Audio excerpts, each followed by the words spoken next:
अभिजीतजी, अगदी शेवटचा प्रश्न मला विचारायचा आहे. जसं आपण आम आदमी पार्टी बघितली, तुम्ही देखील हं, त्या पक्षासाठी काम केलंय, हं, किंवा मग आपण प्रशांत किशोर यांची कॅम्पेनिंग बघितली. या दोन पार्टीचा उल्लेख मी यासाठी केला कारण कॅम्पेनिंग, सोशल मीडिया कॅम्पेनिंग असेल किंवा मग हं, लोकांपर्यंत पोहोचणं असेल, हे खूप अगदी छोट्या छोट्या बाबींपर्यंत त्या दोन्ही पक्षांनी केलं होतं.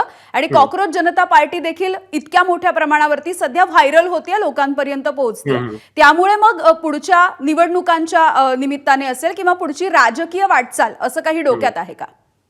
हे बघा, आता इतक्या लवकर काही सांगणं अवघड असेल, कारण की जसं मी तुम्हाला सांगितलं, की 3-4च दिवस झाले आम्हाला हे सगळं करून, आणि आम्ही हे काही ठरवून केलं नव्हतं. दिस इज अन ॲक्सिडेंटल पार्टी. तर 3-4 दिवसात असा काही निर्णय घेणं किंवा इतक्या दूरचं बोलणं आता बरोबर नसणार. माझं सगळ्यात आधी प्राथमिकता ही आहे, की जे 1 करोड लोकं जुडलेले आहे आम्हाला Instagramवर, त्यांच्याशी बोलावं, त्यांच्याशी संवाद साधून घ्यावं. त्यांच्या हं. अपेक्षा काय आहेत, त्यांचे प्रॉब्लेम्स काय आहेत, पहिले ते समजून घ्यावं लागेल. जोपर्यंत आम्ही ते समजून नाही घेणार, तोपर्यंत आम्ही कोणता निर्णय कसं काय घेऊ?